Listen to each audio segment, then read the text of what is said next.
What's up, guys? Welcome to the 12th episode of Real Talks with me, Realtor Nero. So today we're going to be talking about compound interest, the eighth wonder of the world. So the story goes is that somebody asked Einstein, so you guys know who Einstein is, right? Somebody asked him, what is mankind's greatest invention? And this is what he said. He said, compound interest is the most powerful force in the universe. He who understands it, earns it. He who doesn't, pays it. What is compound interest? Well, we'll use another example from history, Benjamin Franklin. So what he explained compound interest as is money makes money, and the money that you made from money makes money. So basically it just compounds on top, essentially doubling the money that you make. Still confused? Well, I'll break it down for you guys.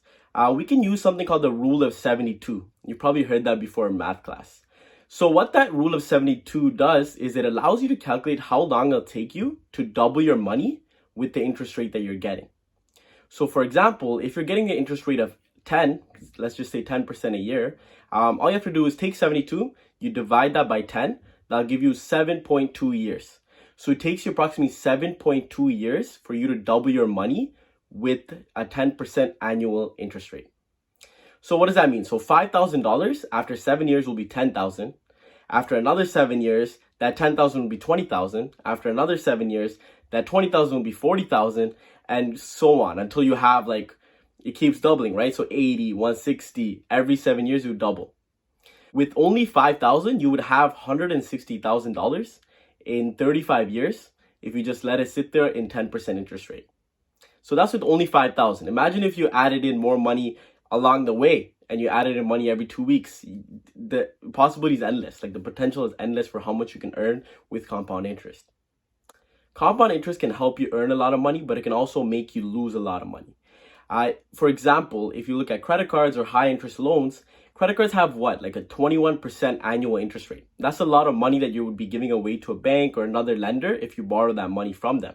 So if you do have any credit cards with the balance, I suggest you pay that off because it's hard to earn 21% interest off an investment, but it's so easy to lose that every year through your credit card payments. So pay that off, and then we can look at getting into investments that will earn you interest instead of you paying it.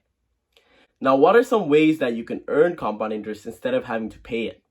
So there are many different ways you can earn interest, but here are two of my favorite ways.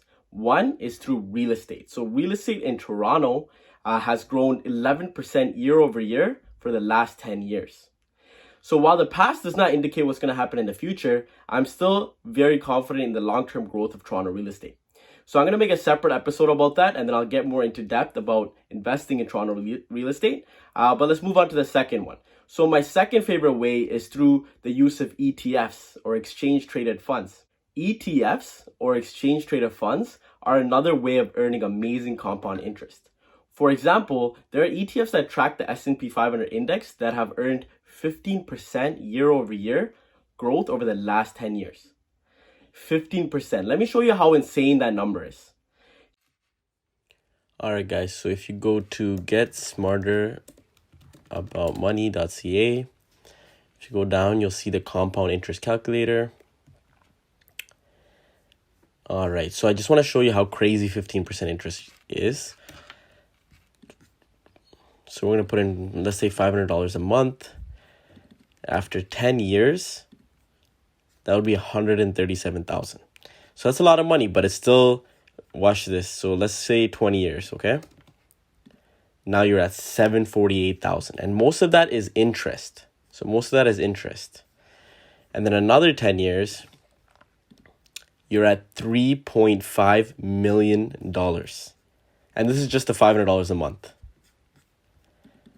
And now if we see 40 years, you're at $15 million. It's actually insane how the power of compounding interest works.